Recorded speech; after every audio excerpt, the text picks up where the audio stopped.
Hey, we're back again. So we couldn't come up with a title for this. So we were wondering cultural differences, Aib culture practices. Basically, we're talking about cultural differences between our culture, the American culture, other cultures, Egyptian to American cultures, basically everything. So yeah, we'll get started. I'm Justine. Shivali. Albir. Andrew. Annie. Mike. Sharon. Karen. Fatty. Theo.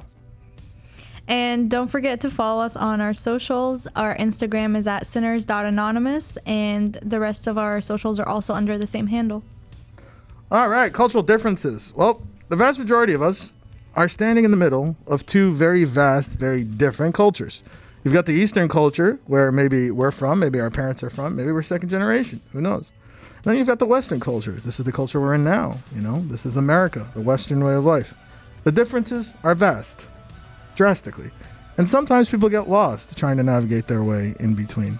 But today, we want to talk about those differences. We want to talk about those cultures. We want to get a better understanding of what's actually from the religion, what's actually from the culture, what matters and what doesn't matter, and how do we talk to folks on the other side of the culture?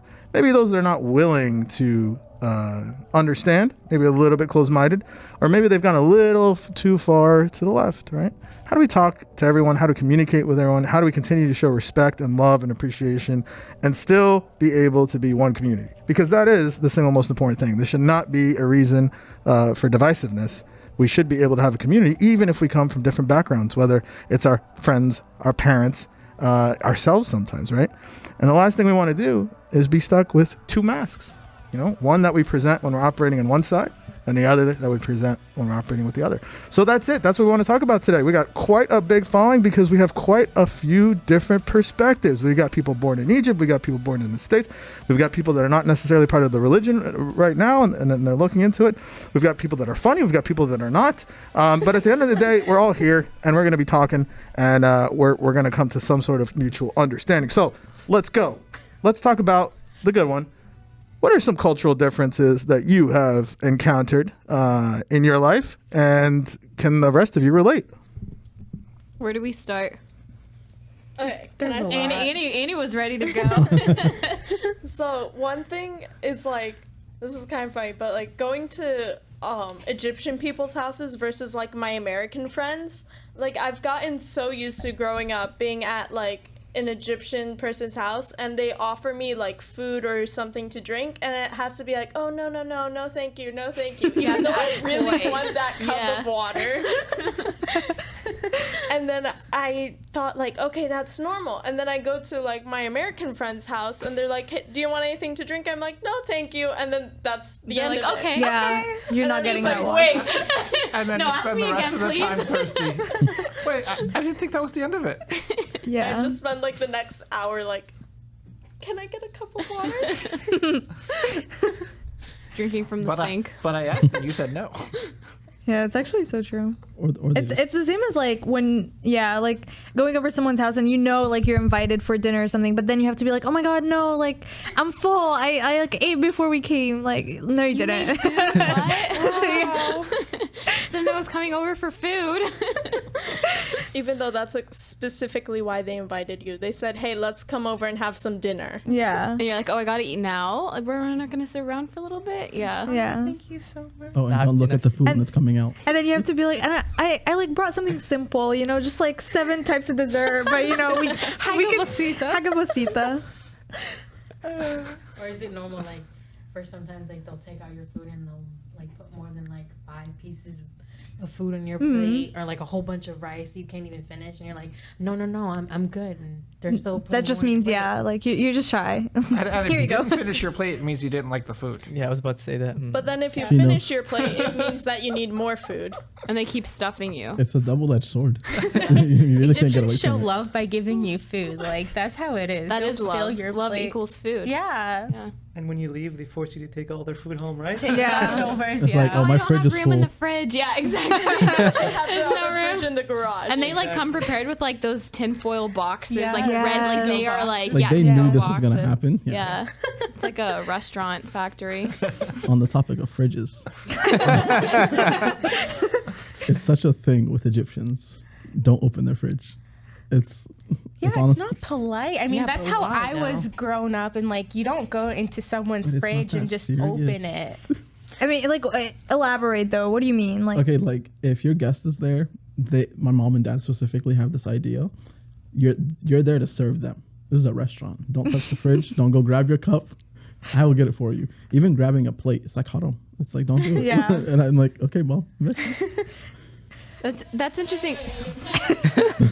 Yeah, but then I feel like I'm like so like a princess. Useless? You just useless. It's like me. It's like, oh, if I go to my family's house and like, okay, after they eat and they feed me, like, oh, let me help do the dishes. Like, let me help do something. I'm like, no, don't touch the No, dishes. but they're always like, You're a guest. No. Like, you can't. Like, why? you know, But here's the funny thing: if you didn't offer, they're like, "Oh my God, she didn't offer to wash Yeah, your dishes. yeah. What's wrong with her?"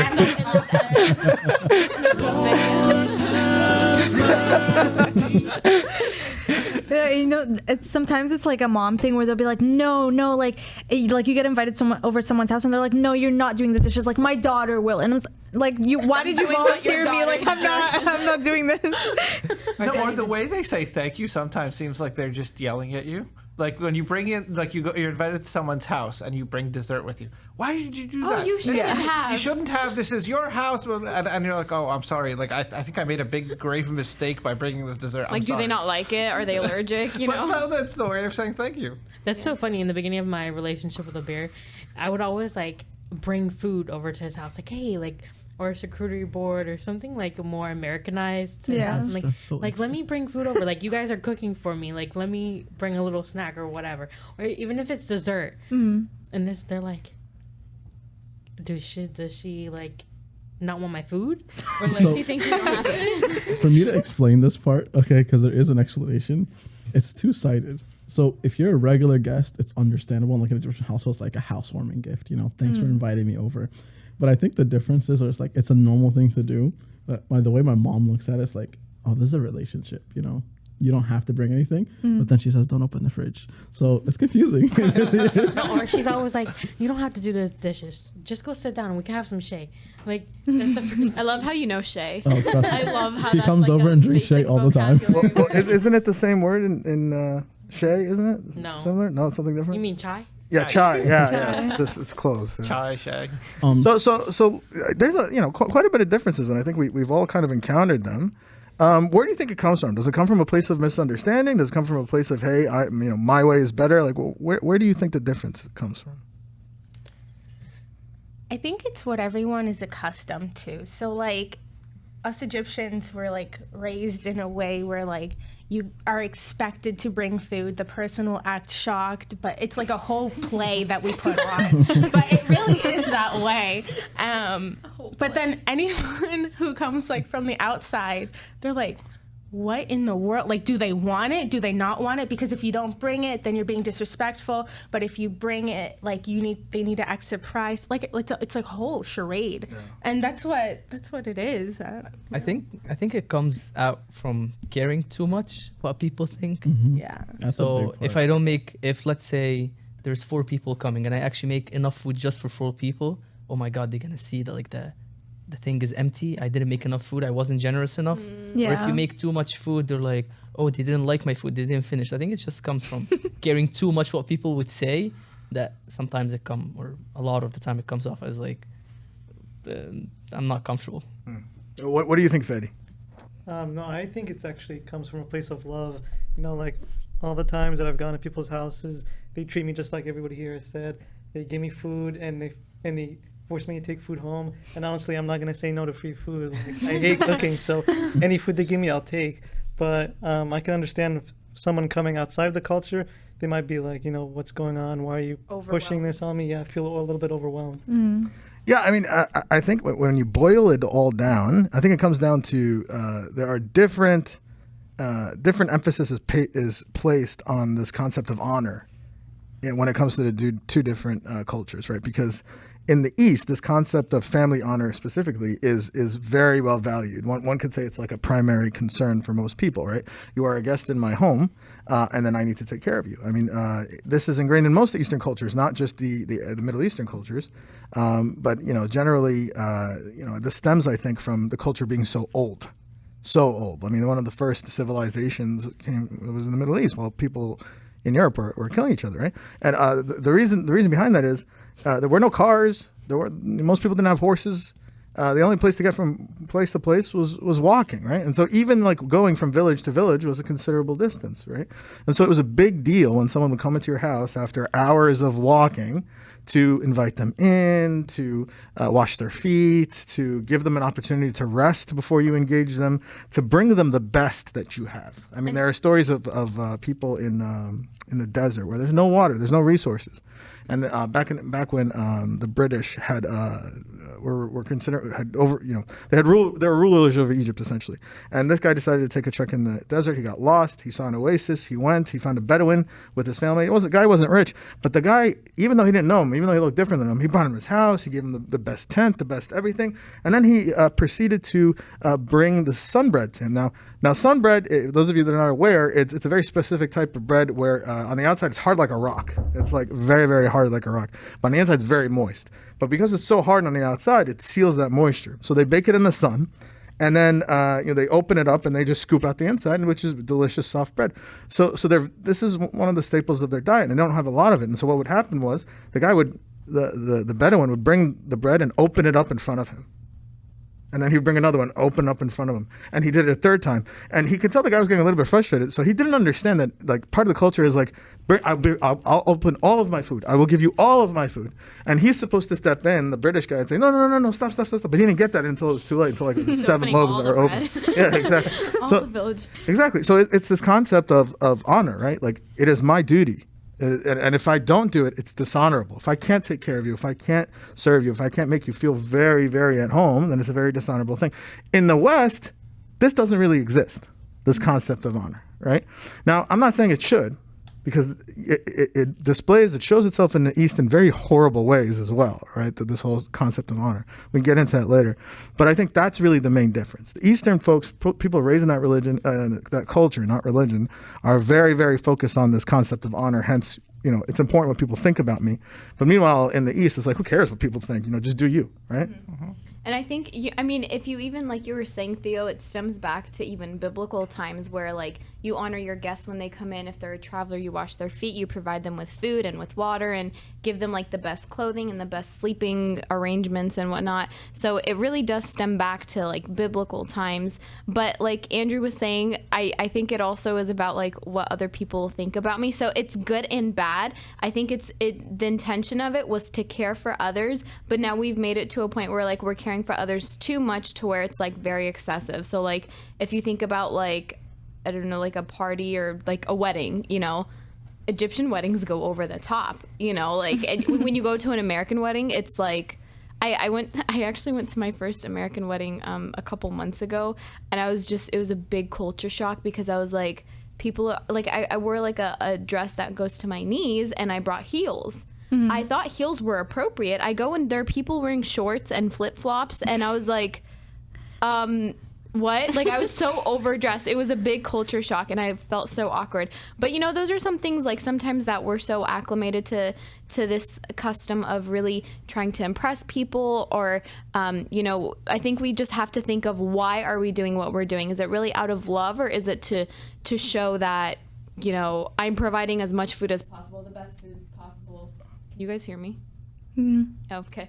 The best food possible and whatnot. But, I think it's just, where is it coming from is the main important factor. An interesting thing that you mentioned there is that part of that whole thing about honor, like the way that frequently I hear people talk about, like, that experience with the Bedouins and the British person, it's like, oh, what's wrong with him? And like he made us break open our bread, and he doesn't have like he's not generous, and because we don't understand where the other side is coming from, sometimes we impute negative motives towards what they're doing, and because the British guy's probably sitting there going, what is this guy doing, breaking all his bread, and now they're not going to have anything to eat? Like, he makes no sense.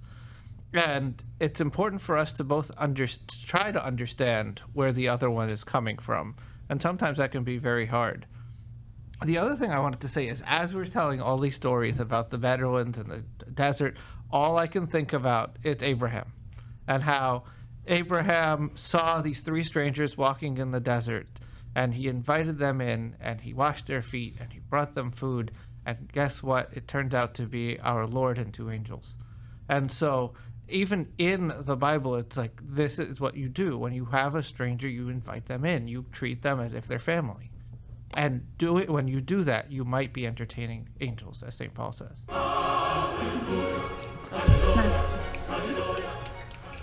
No, absolutely, and I think that both cultures can kind of learn from each other. No, lost in the East, in the Western way, is the value of the other. I think sometimes there's an overemphasis on the self, and we see that manifest itself in suicide, depression, and all these things. When you're so focused on yourself, it becomes a problem. Like here's something I've noticed in your culture, in your generation, you youngins. This whole like, ew, it's cringe. Oh, it's like, oh, that was cringe. Like you're having a conversation with someone, right? And maybe they're a little bit socially awkward or whatever, and they say something that's weird. And rather than trying to like smooth it out and not call attention to it, everyone's like, oh, I feel so uncomfortable that I want everyone to know that I feel uncomfortable, and you made me uncomfortable, right? Like that's reading between the lines. I mean, am I misunderstanding this thing in your culture? Or? No, but it's really annoying and should be stopped. You're just making everyone uncomfortable around you. What, Like you're cringe emphasizing that, like if someone is socially awkward, like I am too, like I don't want you to point it out. Can you move on? Let's. No. see, if you did that in Egypt, and like you are hold on, what you just said, it's making me so uncomfortable. You get smacked by your dad or your mom, right? Like what are you talking about? This is disrespectful. You're disrespecting me. Which is bad. It's not very good. Yeah. You're disrespecting. How about it's not the right thing to do because God's looking down and unhappy, right? But you see how something like that needs to be weeded out of the culture, right? But on the other side, it's kind of the same thing. If there's an overemphasis, all right, I don't want to get too crazy, but in the Eastern culture, this concept of honor shows itself in a very negative way in the sense of this double standard between men and women. Now we've talked about it, like guys can do whatever they want, girls can't. But I mean, that's all because what? A woman has the potential to greatly dishonor the family more than the man simply because of what? We overvalue her purity and whatnot. Well, doesn't purity matter for both? Like, why are you making a big deal? It's just one. It's just her. No, girls shouldn't do things and guys shouldn't do the same things, right? So I think it's important that we have this ability to discern, Michael. I think you had said it when we were prepping. This ability to discern, what from this culture passes the Christ test that I can accept and bring into my life, and what from that culture does the same, right? Rather than just go willy-nilly and say, no, I'm right. No, you're wrong. No, I'm right. And have this like feud of cultures, right? Using Christianity as a filter to say, okay, what does God really want in this scenario? For us to pay for the bill at the end of the dinner. That is an awesome segue. Yeah. No, I'm watching one of the podcasts I watch, which is like a kind of like young men development podcast. I'm not going to name the name because it's a horrible podcast, but one of the things they talk about is it teaches some really bad things. But one of the things they focus on, who should pay for dinner at the end of a date, right? Men. Well, we don't want to talk about that here. I'm just bringing it up because, like, in many ways, like providing for someone shows like I'm respecting you. I'm providing for you. That means I care for you. Meanwhile, here, like if you ever been on a business trip, right, and the bill comes out, you're like, no, guys, I got it. They're like, yeah, you better get it, right? Okay. Yeah. Yeah. I mean, who's gonna fight free food? Yeah. Yeah. So this comes into the culture where when my mom and dad were meeting Shivali's parents, at the end of the night, it was like a brawl at the table. Each one had 3 different cards out, ready to go. Waiter standing there staring at both of us like, rock, paper, scissors it, bro. Like, figure it out. And then you have my parents like, no, I'm paying. Like, my dad got up physically, handed the card to the waiter. And it's like, her parents looking like, wow, they're pretty serious about this. I was like, we're Egyptian. And then I get in the car and I get in trouble for it. Yeah. It's like, no, they're arguing because they wanted to pay. They're like, oh no, he's meeting my parents. I'm like, are you serious? I'm gonna get in trouble for this. It's because they wanted to meet my family before my family wanted to meet them. It's like, oh, they wanted to pay, but it's like my parents are like, no, not happening. I was literally ridiculed the whole way home about letting them pay. It's like, no, you're gonna give them back the money. Now, if you're in a public area, in a public restaurant, and there's the brawl going on, that's cringe. You know, like, sometimes I'll just be like, I'm not part of this group. No, sometimes it gets so extreme where like to the point where like as we're walking in, my mom is like, "I'm gonna leave this card here. Don't let them pay." They And upped their game. yeah, no, and okay, last time it did not work out for us because they gave the poor waiter, they gave him another card, and the guy was like so adamant. He was like, "Void that and use this card." So we were sitting there for like 2 hours just to like get it figured out. Yeah. There's been multiple times where my parents go out and it's like a family event or we're meeting somebody, and my mom will like go to the bathroom, but she's going to the waiter and it's like whatever the bill is, and she gives it to the waiter. I'm like, Mom, it's really not that serious. Like, sit down. And it's like, oh, and then the guy comes back with the receipt and is like, what happened? I'm like, when did it happen? They're so confused. Yeah, there's so many times that's happened to me, and then like at one point I just give up. I'm like, I know you're gonna pay for it at the end, so I'm not gonna complain. Like deep down, I'm happy, but you know, like I put on the show, like, please pay for it. That's what you have to do. Like my cousin stopped talking to my brother and I for a week because we paid for dinner Little excessive. while she was here visiting us. This whole thing is excessive. Can we talk about the concept of Azuma Merekbeya? It's so What does basically that what mean? it is when someone when someone like basically offers something, but like what is perceived as they didn't really mean to offer it. So if you say like, would you like some water? And you say no, and I just stop there and I don't ask a second time, then it's called the Azuma Merekbeya because you didn't really want to offer the offer it. water. Yeah, You're it's just my doing God, it. more, yes, I it's have a more of like story. offering because you have to offer, but you don't want to offer. It's an empty offer. Okay, so Yes, like exactly. yeah, It's like, oh, I like your earrings. Oh, here, take them. Okay. And you're like, what? no, excuse me? literally. Okay, that got me in trouble when I first moved here because I remember like one time I came back from school and like me and my friend were walking back to our house, but she like didn't have her keys, so she had to wait for her mom. So like as a good Egyptian girl, I like waited with her, and then she was like, oh, like it's gonna be a while. So like being nice, I was like, oh, do you want to come in? But like I was alone, so I really shouldn't have invited like any person in with me. And she was like, oh, sure. I was like, oh, okay. let me tell my mom real quick. That was supposed to be an empty offer. You weren't like- supposed to say yes. Yeah, She walks in basically. and you're panic texting mom like, this didn't mean to That, happen. yeah, literally. I'm so sorry. She said yes. I don't know So you what go call her in the bathroom like, don't kill me. Or like when you offer to pay for someone and they say yes, like it goes back to the thing. It's like, no. Like, Let me just reload my JK. Starbucks card real quick. So the thing is, like, when we look at the cause of it or like the root of it, why do we do that? Is it really to like show off, or is it like to show off being that we care, polite. or right? But like it's being polite, but like if you're falsely offering it, or if it's an empty offer, you know, again, is that a cultural thing, or is it kind of just like a show off thing? Like, here, let me at least just so I can say that I offered. So I think there's like a rule of how many times it happens and then it stops. The reason why I say that is I have a Muslim friend at work, and me and him go get coffee all the time, and every single time for the first 3 weeks we were paying for each other, and we would fight on it in front of the register, and we were fighting on it back and forth, and then now it's like, okay, you could go. It's like I think it became customary. It's like we know we like each other now, so it's Yeah, okay. exactly. It's like figuring out if you really are cool with the person, or it's like I'm never talking to you again.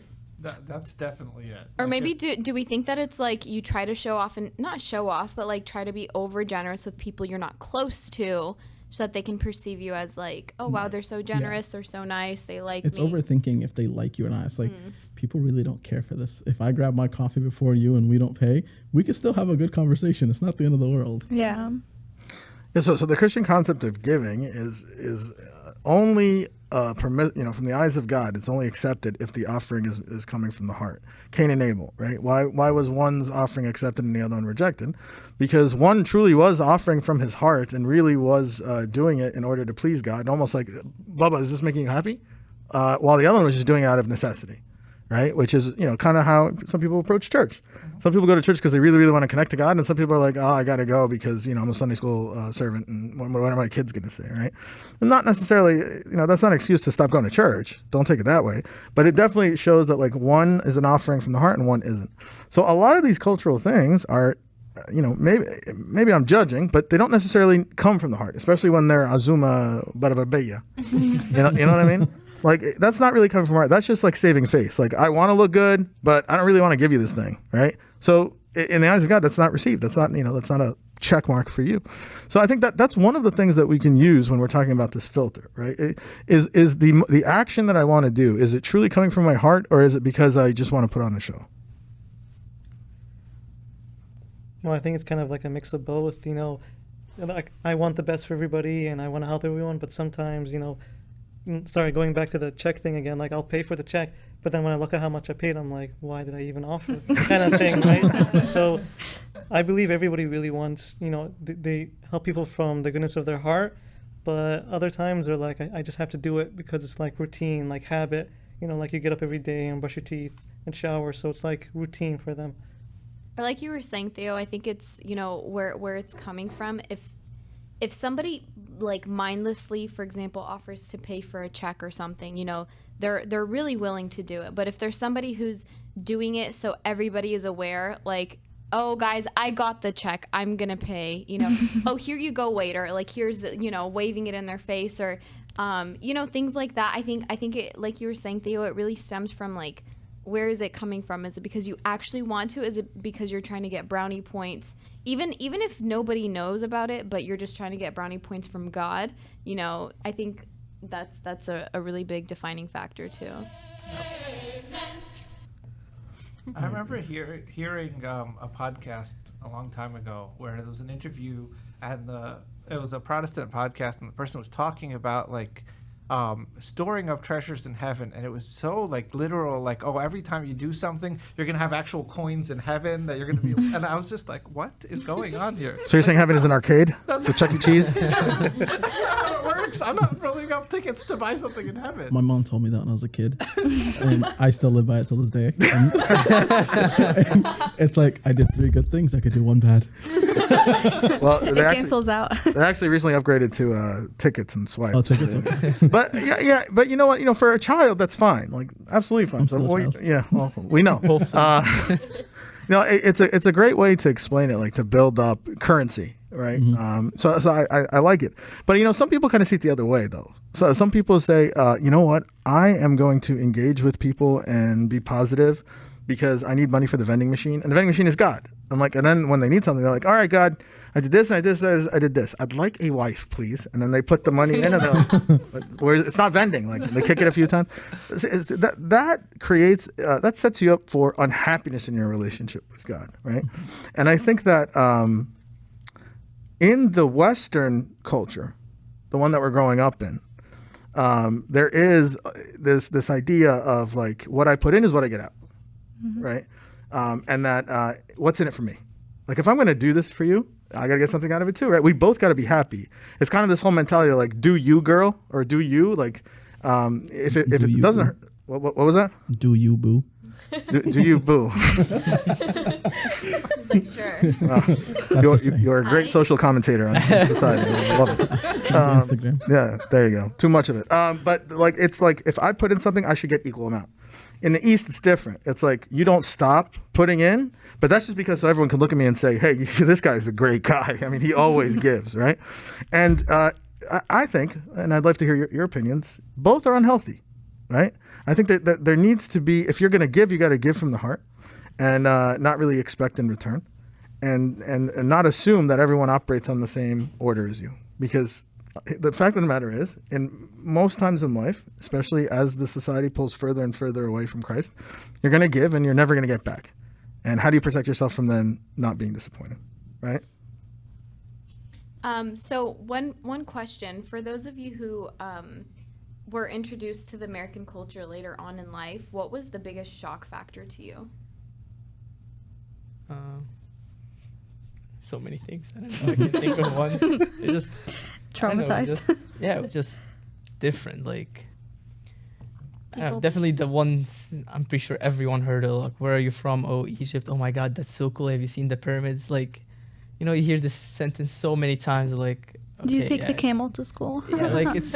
I don't know if they say it as a joke or they actually mean it. I mean, No, like they legit think that's how it legit. works. So I had someone convinced. I know I someone don't who say there's didn't people want in to go to Egypt because they didn't want to live in a tent and ride a camel.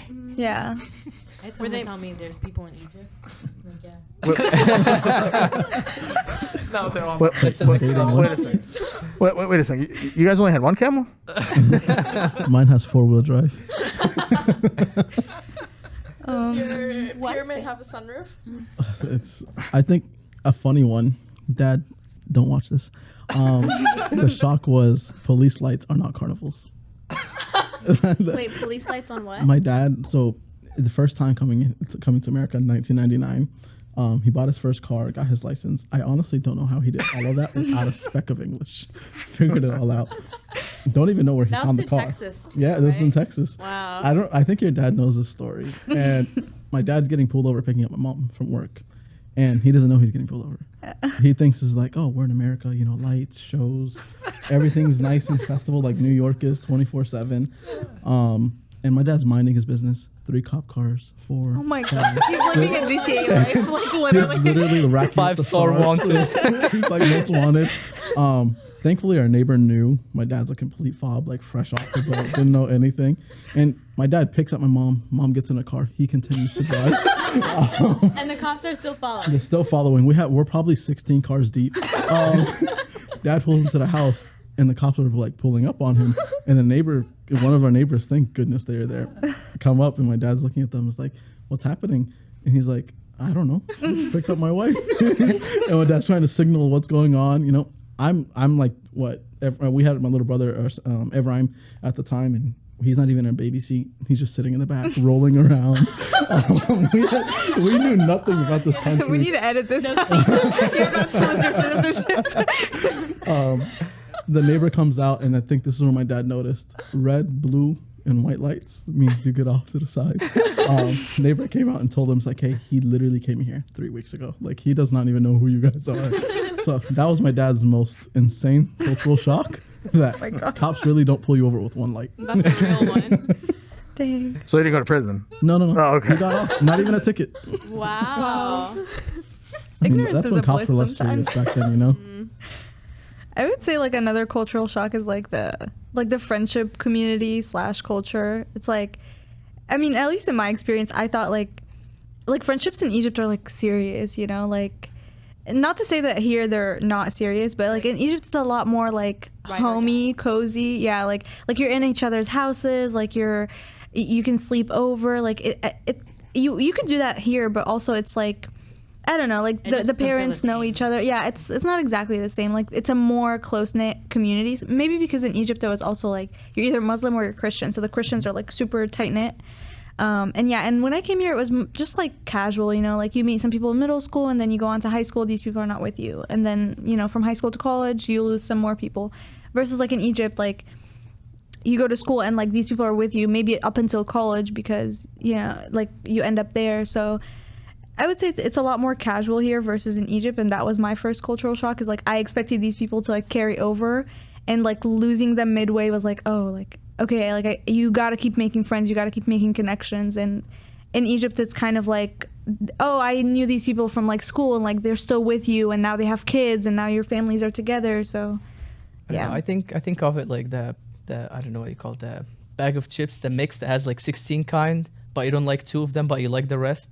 That's how it is here. Like, I don't know, that the community is way smaller, so you don't get really to choose so much. Egypt, like, like the church in general is way bigger, so you kind of get to choose your friends. Here, you guys just gotta buy the bag and eat the chips, even the one you don't like really sometimes.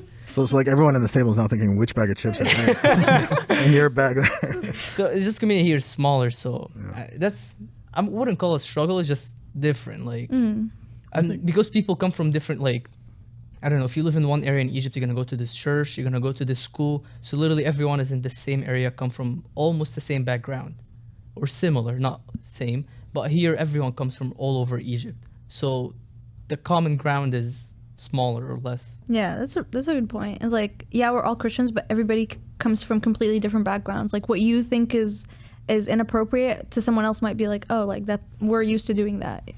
Like even within our culture, it's sometimes different. Or like the lifestyle and whatnot. Yeah. Oh, absolutely. Like there's so many. I feel like a lot of the issues and clashes that happen in church have to do with that people come from different parts of Egypt, from different grow up just differently from each other, and now they have to get accustomed to one another. And everyone from the outside is looking at, you're all Egyptian. Like, what's the deal? But I'm from Alexandria. This other one's from Cairo, and not just Cairo. This one's from Shobra, and this one's from Doher, and this one's from Heidi. And it's like literally they're right next to each other, but each one has this different subculture. And to get to know each other and to get to figure out how they do things, like we tend to talk about, oh, this is just the way Egyptians do things. Truly, like there are little specific differences between these different parts of Egypt that cause a lot of clashes and cause a lot of issues. But on the other hand, it's a great thing because we get to love one another deeply and get to understand that there's different ways of doing things and on a much smaller level. So if you look, okay, so there's this cultural shock with the American culture and the Egyptian culture, but there's also that much smaller, maybe easier to deal with culture shock between this culture and that culture within Egypt. And so you kind of work that out, and then you can work out the bigger issues too. Yeah, absolutely. I mean, one of the most important things that I think that that comes from our religion, not from our culture, is this acceptance of the other, right? And this non-judgment of the other, right? So, I've served in many churches, and sometimes I've seen that someone comes from a different socioeconomic background and kind of looks down upon the other people, or someone was raised in a very specific way, not to say certain words and the mannerism to speak, but their neighbor in church is maybe a little bit different, a little bit loose. I think Saidi and whatever it is, and they kind of like look down at each other, right? And it's this misunderstanding, and all that does is it creates divisiveness in the body of Christ. And that's something that I think is one of the easiest ways to break up unity in the church when it comes to the devil's work, right? Let me just get people to hyper focus on their differences rather than their similarities. Now that's something that's actually the same on both sides, because I see that in the West and I see that in the East, right? Like I am so insecure about who I am, because really it comes down to insecurities, right? I am so insecure about who which I am. When I look at you, if I can't find anything that reminds me of myself, selfishness, right? Then I don't want to be anywhere near you. I reject you wholly. So you get these little cliques forming, right? These little subgroups, which all they serve to do is just create disunity and unhappiness, and it keeps a lot of people out. Right? Like imagine, I don't want to pick on you, Shivali, but you look like us. But imagine if you didn't look like us and you walked into I'm not saying our church, I'm saying just generic Coptic church A, Saint whatever church. Some people would be like, who is this person? Like, what do they know this is a Coptic you lost? church? Yeah. How can I help you? How can I help you? More like that. Right? And which is not a good thing. I mean, this is why the Coptic American churches, shout out St. Luke's, exist, right? Because technically every church should be a mission church, but you know what? Unfortunately, we're not really at that point where that's the case. The point is this: sometimes the most important things to understand when you're dealing with cultural differences is, okay, let me put myself in the other person's shoes. It's called cultural relativism. Let me put myself in the other person's shoes and think to myself, well, how would I like to be engaged? How do I, what would be permissible? What would be okay? And I think if more of us did that in our church communities, maybe church would feel a little bit home. I think you had said it, right? Like the whole friends here are not very, maybe we would feel a little bit home. Maybe we'd feel a little bit more closely connected to each other. Maybe we'd actually look forward to attending than be like, 4 hours of Lord have mercy. I don't know if I want to do it this Sunday. You know what I mean? Well, I think the beautiful thing about our church, or the concept of our church, is even though we have, it's actually interesting that you said this, Mike, that we have a whole bunch of different cultures within Egypt of itself. So bringing that all together here to America, you have the different Egyptian cultures, and then you have the different American culture. And so I think the beautiful thing about our church, though, is that we're supposed to be like one body in Christ. We're supposed to be unified. And it definitely comes down to, like you were saying, Theo, what is the reason that I'm going to church? Is it to find other people like me, or is it to become one body in Christ? And all the apostles back in the day, their main purpose was to recruit people of different denominations from different cities and countries and whatnot, so that we were all under one body of Christ. It wasn't that you are from Greece and you are from Egypt and you are from wherever, so only you guys can be accepted into this religion. It was really an open invite to everybody. And sometimes that is overseen by cultural differences, because we start focusing on the differences between me and someone else based off of earthly standards, not based off of heavenly standards. And again, putting our focus in on becoming one body with Christ, I think, is how it should be the focus of a church, basically. I think She deserves an amen for that. Yeah. Go ahead. it's not only something I've learned being in a relationship with Shivali. It's not only the Egyptian culture. In a way, I guess like Western Indian or American Indian do this. And Shivali, you might have to explain this a little more. Last names mean something in Trinidad. So if your last name ends in like Singh, means you come from a family of class. If it comes from a different last name, like my daughter can't date you because your last name doesn't match ours. If you could explain a little more on that, that's because I don't know it as much as you So do. in India, I don't know if you guys know this, but there's different social classes depending on where you come from. If you're from a Singh, then you were born into a king family. If you're from another family like Marajan, it's called something else in India, I don't even know. But it means that you're from like a peasant family or like a cleaning or a maid or whatever. And I mean, obviously I'm a more American, so I didn't come here thinking that like I'm going to treat other people differently because they have a last name. That shouldn't define who you are as a person. Yeah, we have the same thing. If you're a doctor, a lawyer, an engineer. It's the prefix. So it's not only Egyptians. Yeah. Not to single us out. Yeah, special ones. No, another culture shock is people actually being on time and, Americans being on time. Oh my god. You're just such a raw nerve. So I'm a really punctual person, and I think it's because I grew up the majority of my life here, and so I find it just so unbelievably disrespectful if someone, if I'm meeting someone one-on-one and they're more than 10 minutes late. At that point, I'm just gonna leave because you disrespect me. I don't know if anyone else feels that way. Yeah. I mean- I think yeah, go ahead. No, go ahead. I think it depends. If you're meeting one-on-one, you leave that person for 20 minutes. Even anything more than 10 minutes, you're you But I didn't, feel like- either you didn't budget your time correctly or Budget. You're just disrespectful. yeah. Unless you're coming from Glades. I'm sorry, go ahead. I mean, but I feel like if you're a part of a group discussion, it's okay if you're 15, 20 minutes late. Yeah, if you're going to a group Like a group meeting, thing. yeah. Our meeting tomorrow, it's at 7:30. Please show up on time. Eastern time. Prayer at 7. Prayer at Eastern 7. time, not Egyptian time. Let's just make that clear. Yeah. If the I would person say the bigger. communicates- Go ahead. Yeah, if the person communicates, I'm okay with it. Hey, something came up, I'm going to be 15, 20 minutes late, sure. But if you're an hour late, it's I'm deleting your number. You're getting blocked. Instagram, Snapchat, Twitter, blocked. So I'm not talking to you again. Or asking where they are and I'm on my way and they're literally still in the bed. I have your God. location. Just tell me so I don't have to Pet leave and peeve. be there on time. Yes. That's all. Yes. Oh my god. Egyptians are notorious for that. I'm on my way. You're tying your shoes. We both know you didn't leave the house. Tying your shoes, more like in bed still. They accidentally send you the just rolled streak out of of them bed. being home. Yeah. I'm sure Abuna could vouch for this. How many ask for forgiveness to take communion? Or how many brides show up late to the wedding, or how many grooms show up late to the wedding. Why did you raise your hand? How are you going to be He was coming from So Glades. it's funny, I wasn't actually late, but Monica actually managed to almost show up before me. We were kind of racing to get there. Oh my So I'm like, no, I can't show up after her. Oh my god. That's the first. Well, I think if it's in a group setting, okay, if you're late, there are other people, whatnot. It just comes down to respecting time.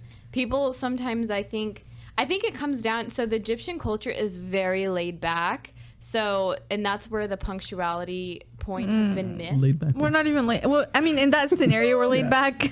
Everything Right, else, no. right. But so that's why it's always kind of just like, oh, bad day in bed, like later, you know. Shut so then, alone. so then you push everything later, and then you get like cramped to do everything in like a 30-minute span before you have to like go out and do something. So you know, it's just, I guess, time management, budgeting your time. Well, to be fair, also like if you get invited over someone's house and they say 7 and you're there at like 7 on the dot, they're like, oh, like we're still cooking. We're still getting the house ready.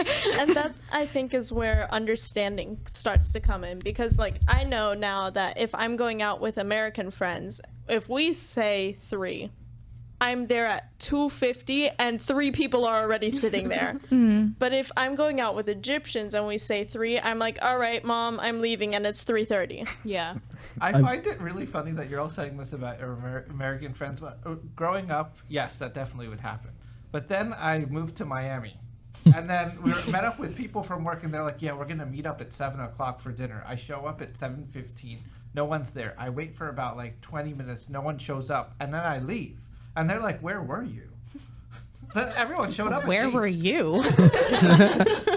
So, regarding time, I've been getting my parents to finally just leave the house. You know, go on dates, Mom. It's okay. You know, you could see the world. You know, Egyptian parents just love to stay home and drink shay and watch their soap operas.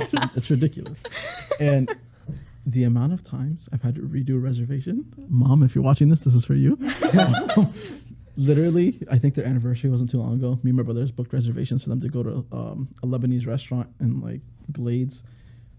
Reservations for 6:30. My mom's leaving at 6:20. I'm like, Mom, they're like, they won't cancel on us. We're paying customers. I'm like, someone else wants your spot. There's reservations for a reason. It's like they swear the time revolves around them. Egyptians, Yeah. something else. I've had to start telling my mom events start like an hour earlier. Sorry, Mama.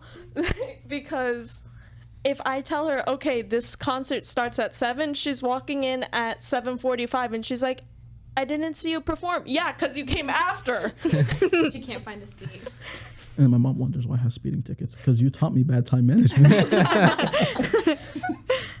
Yeah, I think the time thing is interesting because some people, everyone interprets it a little bit differently. People from the Western culture, if you're late, they interpret it as disrespect. Like, you're wasting my time. People in the East say, time is a communal thing. You know, we all share in time. So what's if I'm 10, 20, 30 minutes late?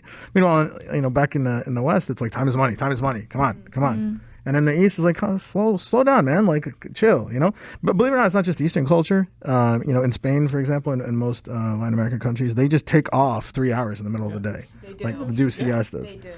Much of Europe, people just, except in Germany for some reason, well, they're very just like laid back. Like, it's really just the Western culture that's like, hey, time is money, blah, blah, blah. The interesting thing about that is, where do we actually value? Because what we value most is what we are most excited about going to. It's the same thing with time, I think, on either side, right? That's using the Christian filter to figure out what's going on, right? Use the tools around you to understand what's going on inside of you and become a better person. I think that it's a very important thing to do. The other thing is the concept of family is drastically different. Like, don't you guys agree? Like, the Western concept of family and the Eastern concept of family, very, very, very, very different. Everything from like the way you interact with your parents. Like, I'm walking in Publix the other day and I'm pushing my kids, and this little kid is throwing a tantrum, and then she goes, son, we're not going to buy Lunchables. We don't eat Lunchables. She goes, that's stupid. You're stupid. Like, if I ever said that to my mom, like, I don't think I'd be here right now. Yeah. Like, I wouldn't. I was gonna say the Gizma's coming off like In the middle of public. in the middle of public. Someone on TikTok was like, if we can't relate to getting hit as children, we can't be friends. How about like when it comes to like if you tell your parents like you don't want kids, my last name, like, okay, what about your last name? Like, I don't want kids. I'm not doing this for you. Back to the honor thing. Yeah, it's like it's an honor thing. Well, what do you mean? For sure, you have to pass on the family lineage for the family honor to continue, and so it's a big thing among some families in Egypt. I need to have a son. My family lineage won't go unless I have a son, and you have so many families that have like 10 kids because the last one was the son. My That's God. when we stop. Well, it's because in the American society, it doesn't really matter who takes whose last name. Ours is like it's set in stone. You're taking my last name. Like there's no option. I hear it so often. It's like I'll find a friend. And it's like, oh, my last name's this, and then it's like, oh, but my dad's last name is this, and my mom's last name is this. I'm like, so who took your last? Where'd you get yours? So it's like they all have different last names. And it's like I was actually just having this conversation with my parents, and my mom was explaining. I still don't agree. My mom was explaining why it goes on generations. I understand it. It's, well, if my dad had 3 daughters instead of the 3 boys he may have had before Arsenios was born, it's his last name no longer moves forward. It's up to his brothers to do that, because in our culture, she's going to be moving forward into somebody else's life. She's taking their last name to honor her husband. Even when I was talking to Shavali's dad, he told me, he's like, I have 2 daughters and 1 son. It's up to my 1 son to live my name on. And that's it.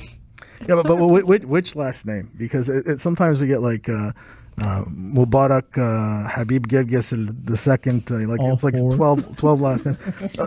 So to stay on track here about the concept of family, I'm not necessarily saying the Eastern way is the right way, because sometimes I run into situations where one of my kids in one of the kids I served, we're having a conversation, and they're like, you know what, my parents are insisting that I do this, but I don't want to do this. Maybe it's like their career, like you have to be a doctor, like you have to be a doctor. But like the kid has no desire to be a doctor, right? Yeah. Maybe God put in the love of something else in their heart, right? And they feel this incredible pressure, so much social pressure and stress, and at some points depression even, because their parents are pushing them in a certain direction, because that's what you do in that culture, right? Meanwhile, their heart yearns for something else. And like, how do you help someone like that? How do you tell them it's okay when their own parents are telling them not to? Meanwhile, in the West, it's like parenting in some cases is not even existent. It's like, yeah, go out there and figure it out yourself, buddy. Like guidance. Yeah. It's not somewhere in the middle is where we need to be. I think somewhere in the middle is where I think is healthy for an individual, right? You don't have to be a doctor or a lawyer, an engineer to make it in the United States. Like, let's just be very clear. Maybe that was the case in Egypt. I don't know. I didn't live too much time there, but some of our parents don't understand that. I'm sure we can, people disabled can relate, or maybe someone that can. So how do we reach out to those folks? And more importantly, like, what are our thoughts about the differences there? Well, part of it is trying to figure out where it comes from, because in different situations it comes from different places. In some situations it comes from a genuine, like, no, I want you to succeed, and everyone I know who's successful is a doctor, lawyer, and engineer, so that's what I want you to do. And in other times, you're dealing with bigger issues. You're dealing with, well, I wanted to be a doctor, but when I was in Egypt, I didn't get the score to go to medical school, and so I want you to live out my dreams. And so that you're going to deal with differently, because that you're kind of having to deal with, okay, well, you have to talk to your parents and explain to them that you're not them, and that God has his own plan for you. So it all depends on where it's coming from. In the first situation, it's more like, okay, well, let's try to look and see what things you can be successful doing using the skills that you have, and kind of make that conversation happen. I think it comes down, like, just for the point he was saying, I think the parents sometimes, I don't agree with it, but like the parents push for their son or daughters, their kids to become a doctor, or something that guarantees success, whatever the definition of success in this case, because they moved here and they're still like, they're still learning just as much as me or anyone. They're like in the unknown. So they might feel guilty if they let you do whatever you want, which is not one of the 3 options, and you don't succeed. They're going to feel guilty. It's like, okay, maybe I didn't push him enough. I told him, yes, you can do this. So I think this is where, like, I don't know, the very small line that sometimes it crosses like pushy, but it also comes out of love. So I think the perfect relationship parents with kids is, I don't know, like, be as close as possible that they're comfortable with you to talk to you about anything, but still they have to be respectful, which is hard. It's definitely not easy. That idea of success that you were just talking about is measured in completely different ways. Like, for me, I measure it in how I can impact people, and that's why I chose the degree I'm in, music education. But a lot of our parents measure that in, are you going to be able to live in a really nice house and not have to worry about bills and this and that and the other? And I think it's really important to know that, like, not everybody needs, like, the little gated community and, like, the fancy house. Like, no. And some people are perfectly happy in, like, the little townhouse, and their goal is to help other people and to try to like be there for others.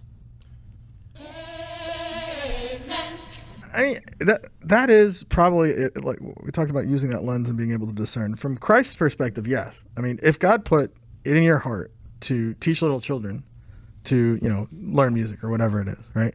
And he wants to speak, he wants to use you to speak his language, because God is in everything good. Then who are we to say no, right? Like, your point is 100% valid, and your point too as well about parents wanting the best for their children. But at some point, you know, we as the people stuck in the middle need to understand that while I love my mother and father and I respect them very much, right? I need to do that which God puts in our heart. So the question then becomes, is this desire really coming from God, or is it coming from my laziness? Or is it coming from my lack of sense of self? Or maybe I don't think I can make it as a doctor, a lawyer, a pharmacist, and I won't even try, right? If we really can discern the voice of God from all of the noise, and in the end, God says, this is where I want you to go, you know, then following it, we will never, ever be lost, because we were following behind God. And I think what happens is people get stuck in the emotion. Like, no, you must be a doctor or a lawyer, otherwise you have a miserable life. Well, that's not true. No, mama, I'm going to be whatever because, you know, this is what I was meant to be. Well, how do you know? When was the last time you talked to your father of confession about this? When's the last time you sat down and read the Bible and tried to connect with Christ? How are you going to hear God's voice if you don't know what it sounds like, right? So he doesn't know, she doesn't know, and now we're just digging in because, you know, I know better. And he's like, no, this is the right thing. And then it escalates into, well, you're from Egypt, you don't know anything. You're like, how dare you speak to me that way? And before you know it, we got some serious family issues, right? All because, honestly, if we could both just stop for a second and see what God actually wants from the situation, maybe this wouldn't be the case, right? And I think that sometimes we think it's the parents' job to do that, but let me flip the script for a second. No, it's our job. It's our job. We should know better, right? Because we're sitting in the middle and we can see both cultures. They can only see one, right? So maybe the onus falls on us, whether you're 18, 19, or you know, in your mid-20s. The onus falls on us to kind of have that conversation. And sometimes, oh my God, I think we're getting in trouble for this. But sometimes our parents are not right. Let me talk about a specific scenario. Should I even talk about this? Because I don't want you guys to walk around thinking that, oh yeah, I listened on the podcast and they said my parents are wrong. No. 99% of the time your parents are right. No, let's get this straight, okay? 99.9% of the time your parents are right. But there are certain situations. I'll give you an example. There's a guy and a girl really loved each other. You know, they're perfect for each other, for example, and they were connected and on a spiritual level and whatnot. And for some reason, one of the sets of parents didn't like the other person, and they're like, no, I don't want you to marry them. I'm not really connected. You know, I don't really feel that person. You can do better. And then it's like, well, I respect your opinion, but at the end of the day, I've prayed about this, I've connected with this, like I love this person, they mean a lot to me, I'm going to move forward with it. And then they're like, no, that's not okay. That's not going to happen. You're not allowed to do that. You're like, well, you do realize I'm an adult now. And as much as I want to make you happy, you know, I've talked to my father of confession, I've talked to her and him, and everyone's on the same page, and everything is fine. I think this is the right thing to do. And in the end, it caused like significant issues in the relationship. So in that scenario, you know, who's right and who's wrong? Right? Who's right and who's wrong? Who's doing God's will and who isn't? Who's paying attention and who isn't? Sometimes it's not always the other side. Now, I want to stop and say that is an extreme case. The vast majority of the time, if your parents are telling you he or she's not right for you, and your friends are telling you he or she is not right for you, and your father of confession especially is like, let's pray about it. And every time you ask him, he's like, let's pray about it. Because not really allowed to say no. But like if every time you ask him, they're like, let's pray about it. Let's pray about it. Let's pray about it. And they're like, okay, but I've asked you 12 times and you said, let's pray about it. And you're like, yeah, what did God say when you prayed about it? You know what I mean? They're trying to tell you something, right? And if everyone's telling you no, and you insist that this person is for you, and you go ahead with the marriage, and you end up miserable, well, whose fault is that? Let's be very clear. But I'm just using it to illustrate an example where sometimes our parents don't get it 100%. And in that scenario, you got to double down. You got to talk to your father of confession. You got to talk to Jesus. You got to make sure you're 100% right before you go against them. But it's an example where occasionally the differences in culture makes the other person blind, right? And that's something we have to be responsible for. We're probably going to cut this whole thing. So to go off what you were saying, Theo, I feel like in the Egyptian culture, you grow up and you hold your parents to the most highest degree of honor. And anything you say against them is considered dishonorable. Blasphemy. Exactly. And so like, and also in the Egyptian household, like I took social psych years ago, but like it's such a collective society. I don't remember what the actual term is, but in America, it's like such an individualistic society. So like it comes to a clash when both cultures meet. And so I feel like we need to find the balance of like being your own self, but within your family, unit. So like, I feel like Egyptian parents just need to chill out a little bit and like step back. So for that, you get a. Well, no, they get that. You get a. You said this is a perfect segue because and that's a scenario that I gave. One of the two parties was a convert. They were not. The person wasn't Coptic, right? But they had come to the faith with all of their heart, and the other part, and the parents didn't really see that. They didn't really understand that, and they're doing great, by the way. Proof that the parents are wrong. But you hit it right on the head. They're 100%. Because it's a commandment. Honor thy father and thy mother. We must always honor our father and mother, even when they're wrong. Just to be clear, right? Even when they're wrong, you must always honor your father and your mother.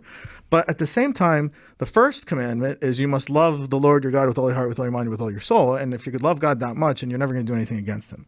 And sometimes you get stuck in the middle between that which is God's will, what you perceive to be God's will, and that which is your parents' will.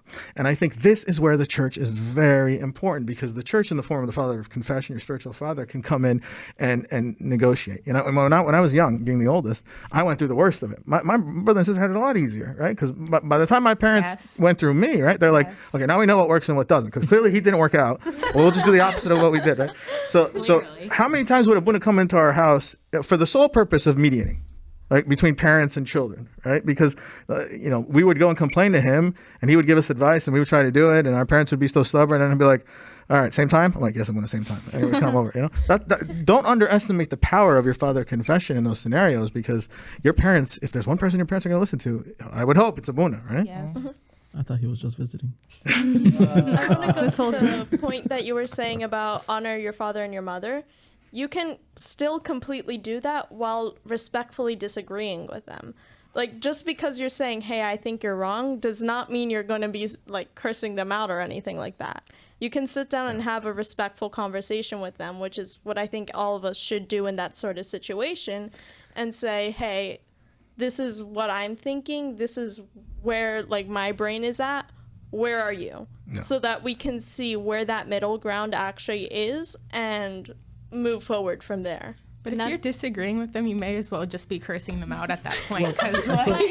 Well, that's their perception. It doesn't make it right, right? That's their perception. To piggyback off of Annie's point, in the end, your parents love you and they're going to want you to be happy. So in the end, if there's something that makes you happy and you show them that you're going in with full force, that this is really what you want to do, this is really who you want to be, then they're still going to love you. They're your parents.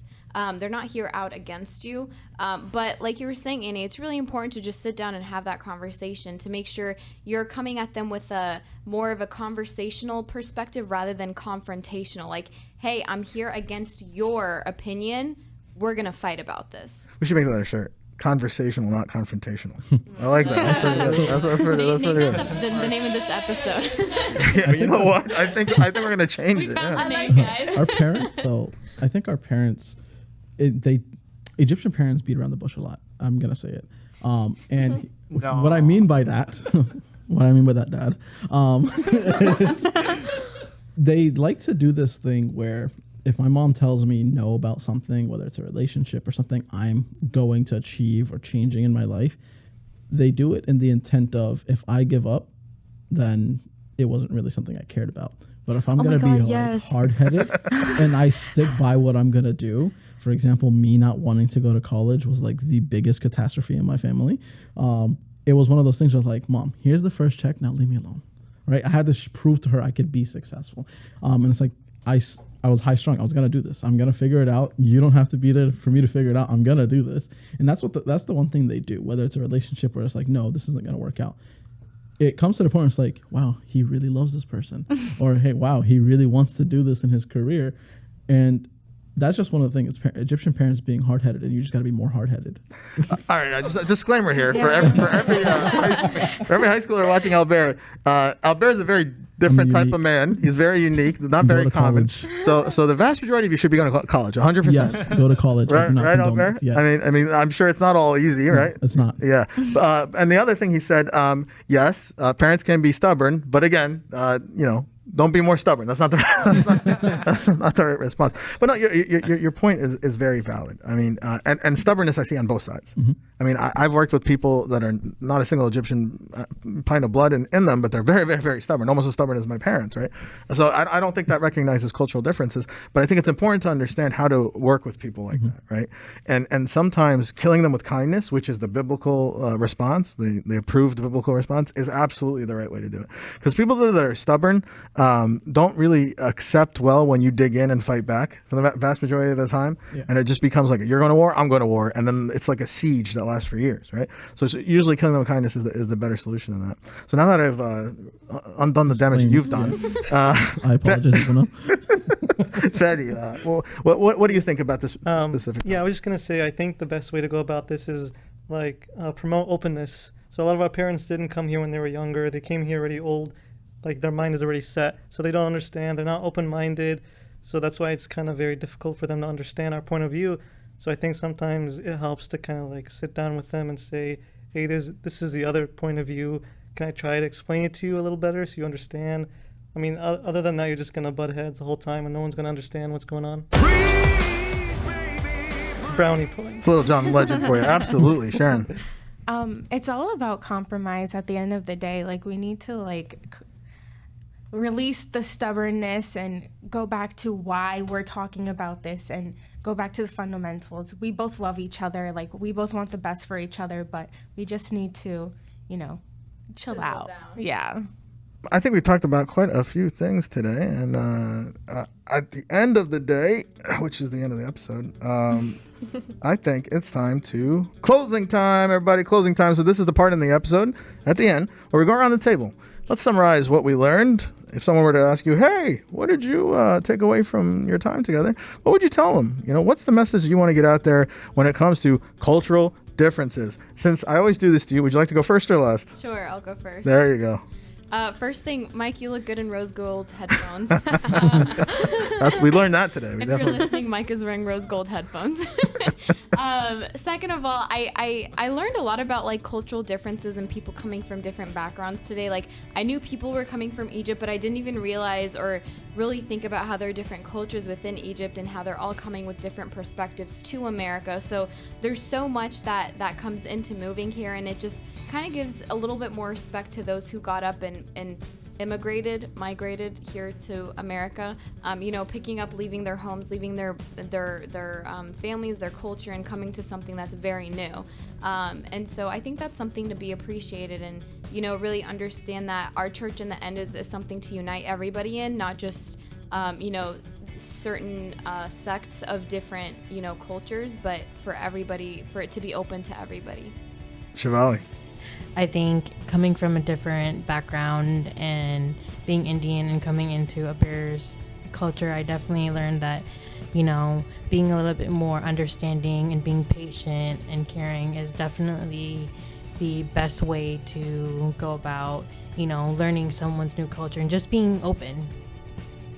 Albert. I think as we're heading towards the end, one of the biggest things that I took away is unconditional love means everything in every culture. If we're just going to unconditionally love the next culture and treat people with love and respect, our cultures could easily, intertwine and not become a problem, and just learn and love each other. Andrew.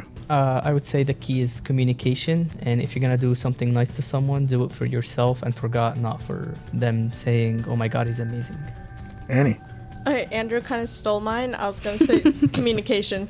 But just coming from that point of understanding and open-mindedness and realizing, okay, they lived a different life than I did, and that changes how they view things, but that doesn't change how I view them. Yeah, Michael.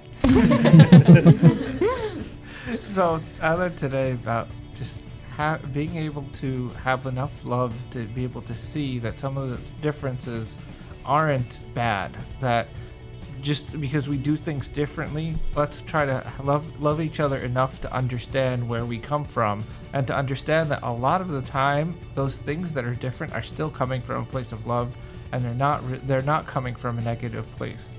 It reminds me so much of the verse that we bring up here so often. Above all things, have fervent love for one another, for love covers up a multitude of sins. Sharon. Just to summarize, I guess, like going into anything with an open mind, open heart, and being open to compromises, it'll just make life go easier, and people understand where you're coming from in communication. Just literally saying all the words they said before me. After Sharon, we have Karen. So one of the things I learned today is maybe like growing up in a different culture and living in a different one can be very confusing. But I think the best way to go about it is just to try and pick the best qualities you see in each and kind of navigate the waters to where you're happy and where you satisfy yourself and God. Fedi. So one of the things that I really, realized after having this conversation is that even though there's a lot of differences in different cultures, we're all beautiful in one way or another. And really, today I really embracing the Coptic, my Coptic heritage is so beautiful, and I really wouldn't pick it for anything else or change it for anything else. But that being said, other cultures are great, but I just love being Coptic a lot more now. So we talked about two different cultures. We talked about the Eastern and the Western. We talked about the differences. We talked about what it means to be stuck in the middle and feel like, oh, so much pressure. And we talked about how to navigate that. Maybe some things that we can do, that we can change in our lives. But what if I told you there's a third culture? What if it's not really just the Egyptian and just the American or the East or the West? What if there's also a third culture, the culture of heaven? And that's the one that we need to prepare for. And that's the citizen that we need, the citizenship that we should be looking to get, right? Because the culture of heaven is the one that's eternal. That's the one that we all are going to be part of in the end. And that runs on very different rules than either culture. It runs on very specific values that are espoused in the Bible and very clearly denoted by our church over and over again, right? We're all know the rules. We all know how that culture works. I mean, all of us that have been in the Sunday school system, have been fortunate enough to be raised in the faith, know this very well. Problem is, it's the hardest culture to live in. It's the hardest culture to abide by. And it's not because it's not the best. It by far is the best, but it just requires one thing that we all lack, which is self-sacrifice, which is selflessness, not selfishness. In both scenarios, when we were talking about the East and the West, we highlighted how selfishness is part of the culture, and it eventually leads to a lot of negative affect, whether it's depression, sadness, anxiety, issues between people. But you know what? If you abide by the culture of heaven, that's never going to be a thing, because you put yourself last. You put the other first. Love one another as I have loved you, right? Do unto others as you would want done to you. At the end of the day, the other matters more. And if you live a life of service, if you live a life of love, the way that you were talking about in terms of our verse, if you truly live that, if you embody that, you are a citizen of heaven. You are the member of heaven. And so when you die, guess what? You've been living that life for so long, going up there, it's going to be like coming home. And that's the most important thing that we want you guys to think about, because if we don't live that life, if we don't change, then what's going to happen in our communities and what's going to happen to the generations that are coming tomorrow right behind us? And that's what you got to ask yourself. Thank you so much. Thank you so much for everybody at this panel. Thank you so much for coming and listening to us and spending time with us today. We really appreciate you. We are actually going to be meeting later this week, so check our socials for where and when. St. Mary's Del Rey. If you're not from around here, hit us up on social media. We want to hear from you. We want to understand what you need, where you're coming from, who you are. If you need some help connecting with your local church, we're happy to do that, right? And most importantly of all, love one another. I forgot the verse. Well, go ahead, Mikey. What's the verse? Have fervent love for one another, for love covers up a multitude of sins. That's right. We love you. God loves you. Bye, everybody. Bye.